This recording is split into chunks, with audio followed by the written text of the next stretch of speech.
Assalamualaikum warahmatullahi wabarakatuh. Kami dari kelompok 1 akan mempresentasikan kegiatan penghiburan dana koperasi syariah. Dan sebelum itu saya ingin memperkenalkan teman kelompok saya, yaitu yang pertama adalah saya sendiri, Satriawan Bima Indarto. Kedua, Rizalul Akbar. Ketiga, Nur Amin Awami. Keempat, Renaldin. Kelima, Nur Rohma. Keenam, Puji. Dan untuk subbab pertama di sini saya akan membacakan terkait penghiburan dana. Penghiburan dana untuk mengembangkan usaha koperasi syariah, maka para pengurus harus memiliki strategi pencarian dana. Sumber dana dapat diperoleh dari anggota, pinjaman, atau dana-dana yang bersifat hibah atau sumbangan. Semua jenis sumber dana tersebut dapat diklasifikasikan sifatnya saja yang komersial, hibah atau sumbangan sekedar titipan saja. Secara umum, sumber dana koperasi diklasifikasikan sebagai berikut, yaitu yang pertama adalah simpanan pokok. Simpanan pokok merupakan modal awal anggota yang disetorkan, di mana besar simpanan pokok tersebut sama dan tidak boleh dibedakan antara anggota. Akad syariah simpanan pokok tersebut masuk kategori akad musyarakah. Tepatnya syirkah muwadah, yakni sebuah usaha didirikan secara bersama-sama dua orang atau lebih, masing-masing memberikan dana dalam porsi yang sama dan berpartisipasi dalam kerja dengan bobot yang sama pula. Lalu yang kedua, simpanan wajib. Simpanan wajib masuk dalam kategori modal koperasi, sebagaimana simpanan pokok besar kewajibannya diputuskan berdasarkan hasil musyawarah anggota, serta penyetorannya dilakukan secara kontinu setiap bulannya sampai seseorang dinyatakan keluar dari keanggotaan koperasi syariah. Sebab pertama, yang dimana poin pertama dan poin kedua sudah dilanjutkan oleh Mas Satria, yaitu pembahasan tentang sumber dana koperasi syariah. Nah, poin 1 dan 2 sudah dijelaskan oleh Mas Satria. Sekarang saya akan melanjutkan poin ketiga. Poin ketiganya yaitu simpanan sukarela. Nah, simpanan ini adalah simpanan anggota, merupakan bentuk investasi dari anggota atau calon anggota yang memiliki kelebihan dana, kemudian menyimpannya di koperasi syariah. Nah, bentuk simpanan sukarela ini memiliki dua jenis karakter, antara lain yang pertama karakter bersifat dana titipan yang disebut dengan wadiah dan diambil setiap saat. Nah, artinya karakter ini bisa diambil kapanpun jika Anda membutuhkannya.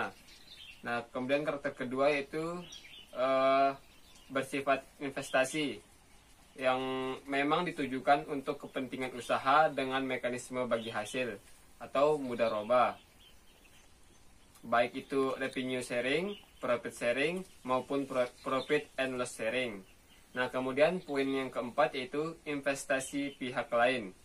Nah, investasi pihak lain yaitu di mana koperasi dapat bekerja sama dengan pihak lain atau bank syariah maupun dari program pemerintah. Nah, dalam rangka mengembangkan usaha koperasi secara maksimal dikarenakan dana anggota yang masih terbatas. Nah, investasi ini sendiri bentuknya dapat menggunakan akad mudharabah maupun musyarakah. Assalamualaikum warahmatullahi wabarakatuh. Saya Nur Rohmah dari kelompok 1 kelas Ekonomi Syariah C. Saya akan mempresentasikan akad wadiah dalam koperasi syariah. Yang pertama, pengertian akad wadiah. Wadiah dalam bahasa fikih adalah barang titipan atau memberikan. Juga bisa diartikan i'ta'u al-mal liyahfadhahu wa fi qabulihi, yaitu memberikan harta untuk dijaganya dan pada penerimaannya. Secara kumulatif, wadiah memiliki dua pengertian. Yang pertama yaitu pernyataan dari seseorang yang telah memberikan kuasa atau mewakilkan kepada pihak lain untuk memelihara atau menjaga harta bendanya. Yang kedua, sesuatu harta yang dititipkan seseorang kepada pihak lain untuk dipelihara dan dijaganya. Selanjutnya itu jenis-jenis akad wadiah. Jenis-jenis akad wadiah ada dua. Yang pertama wadiah yad amanah. Yang kedua yaitu wadiah yad domanah. Yang pertama saya akan menjelaskan wadiah yad amanah. Wadiah yad amanah yaitu suatu akad di mana barang yang dititipkan sama sekali tidak boleh digunakan oleh pihak yang menerima titipan, sehingga dengan demikian pihak yang menerima titipan tidak bertanggung jawab terhadap resiko yang menimpa barang yang dititipkan, seperti resiko kerusakan.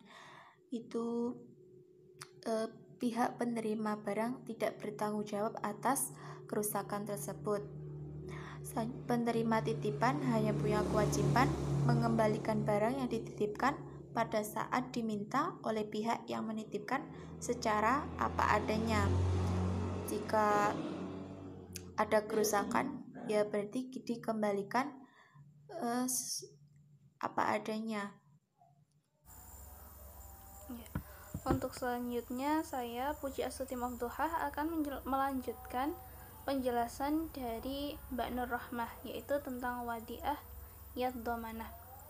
Nah, dari prinsip wadiah yad al-amanah kemudian berkembang prinsip yad domanah atau tangan penanggung, yang berarti bahwa pihak penyimpan itu harus bertanggung jawab atas segala kerusakan atau kehilangan yang bisa terjadi pada barang atau aset titipan. Hal ini berarti bahwa pihak penyimpan telah mendapatkan izin dari pihak penitip untuk mempergunakan barang atau aset yang dititipkan tersebut untuk aktivitas perekonomian tertentu, dengan syarat bahwa pihak penyimpan akan mengembalikan barang yang dititipkan secara utuh saat penyimpan menghendaki. Nah, hal ini sesuai dengan anjuran dalam Islam agar aset selalu diusahakan untuk tujuan produktif, tidak idle atau didiamkan saja. Dengan prinsip ini, penyimpan diperbolehkan untuk mencampur aset penitip dengan aset penyimpan atau aset penitip lain dan kemudian digunakan untuk tujuan produktif mencari keuntungan. Pihak penyimpan berhak atas keuntungan yang didapat dari pemanfaatan aset titipan dan bertanggung jawab penuh atas risiko kerugian yang mungkin terjadi. Selain itu, penyimpan diperbolehkan juga atas kehendak sendiri memberikan bonus kepada pemilik aset tanpa akad perjanjian yang mengikat sebelumnya.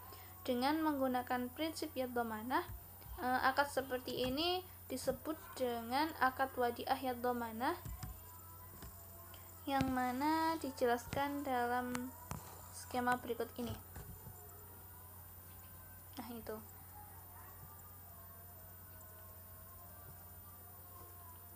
Itu penitip menitipkan barang atau aset itu kepada penyimpan dengan menggunakan akad wadiah yad domanah.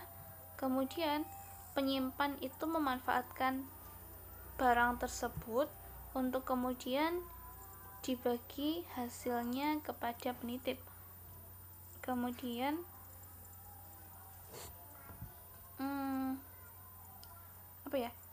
penyimpan itu diperbolehkan memberikan bonus kepada pemilik aset meskipun di akad perjanjian itu tidak ada syarat tentang bonus tersebut. Kemudian prinsip wadiah yad domanah ini yang secara luas kemudian diaplikasikan dalam dunia perbankan Islam dalam produk pendanaannya, yaitu yang pertama ada giro atau current account wadiah, kemudian yang kedua ada tabungan atau saving account wadiah. Sementara itu syarat wadiah yang harus dipenuhi adalah syarat bonus sebagai berikut. Yang pertama, bonus itu merupakan kebijakan atau hak prerogatif penyimpan. Dan yang kedua, bonus tidak disyaratkan sebelumnya. Nah, kemudian yang paling penting adalah rukun dari akad wadiah. Mohon maaf, di sini tidak bisa ditampilkan. Rukun dari akad wadiah itu ada 3. Yang pertama, pelaku akad, yaitu si penitip atau mudi ataupun muadi. Kemudian ada penerima titipan atau penyimpan yang biasa disebut muda atau mustauda. Yang kedua, ada objek akad, yaitu barang yang akan dititipkan. Kemudian yang ketiga ada sigoh, yaitu ijab dan qabul. Assalamualaikum warahmatullahi wabarakatuh. Nama saya Rizal Akbar dari kelas ESC. NIM saya 40180103. Nah, pada video kali ini saya akan membahas tentang simpanan mudharabah pada koperasi syariah. Nah, yang perlu kita ketahui terlebih dahulu, mudharabah sendiri didefinisikan sebagai bentuk kerjasama antara koperasi syariah sebagai pemilik modal atau dana dengan anggotanya yang bertindak sebagai pengelola dana yang digunakan untuk modal usaha yang produktif dan halal tentunya. Nah, mudharabah sendiri dibedakan menjadi 2 jenis, yaitu yang pertama mudharabah mutlaqah atau investasi tidak terikat, yang artinya bentuk kerjasama antara mudharib dan sahibul mal sangat luas cakupannya atau bisa dibilang tidak terbatas oleh spesifikasi dan juga jenis usahanya. Nah, yang kedua yaitu ada mudharabah muqayyadah atau investasi terikat, yang definisinya itu sebagai kebalikan dari mudharabah mutlaqah, yaitu mudharib dibatasi dari segi jenis usahanya, waktunya, dan juga tempatnya. Nah, setelah itu syarat-syarat bagi nasabah yang ingin melakukan pembukaan rekening simpanan berjangka akad mudharabah pada koperasi syariah. Nah, yang pertama menyerahkan fotokopi identitas diri seperti KTP, KK, ataupun SIM yang berlaku. Yang kedua, mengisi formulir pembukaan rekening simpanan berjangka akad mudharabah pada koperasi syariah. Yang ketiga, menyerahkan setoran awal. Nah, setelah itu ada beberapa keuntungan atau keutamaan dari produk simpanan berjangka akad mudharabah ini. Yang pertama ada penyetoran dapat dilakukan sewaktu-waktu sesuai kesepakatan dari nasabah dan juga pemilik modal atau koperasi syariahnya. Nah, yang kedua, bagi hasil yang tentunya saling menguntungkan bagi sahibul malnya dan juga sebagai mudharibnya. Yang ketiga, mendapatkan sertifikat berjangka mudharabah. Nah, yang keempat yaitu dapat dijadikan sebagai jaminan pembiayaan. Nah, yang terakhir, setoran minimal hanya 5 juta rupiah. Mungkin sekian penjelasan yang dapat saya sampaikan pada video kali ini. Ada kurang lebihnya saya mohon maaf. Saya Rizal Akbar. Wassalamualaikum warahmatullahi wabarakatuh.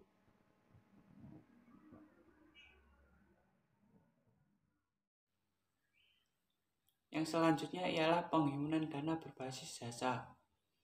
Penghimpunan dana adalah kegiatan usaha lembaga keuangan dalam menarik dan mengumpulkan dana-dana dari masyarakat dan menampungnya dalam bentuk simpanan, giro, tabungan, deposito, atau surat berharga lainnya. Prinsip utama dari penghimpunan dana pada koperasi syariah ini adalah kepercayaan, yang artinya bila masyarakat banyak yang percaya dengan koperasi tersebut, maka akan banyak masyarakat yang menaruh dananya pada koperasi atau BMT. Proses pembangunan kepercayaan harus ketat dan ditingkatkan, yaitu dengan cara memperhatikan calon anggota yang akan dijadikan pasar. Selain itu, untuk meningkatkan penghimpunan dana tersebut, perlu adanya peningkatan pelayanan koperasi pada masyarakat, agar masyarakat merasakan kepuasan karena telah menyimpan dananya dalam koperasi syariah. Mungkin itu presentasi dari kelompok 1, ada kurangnya mohon maaf. Wassalamualaikum warahmatullahi wabarakatuh.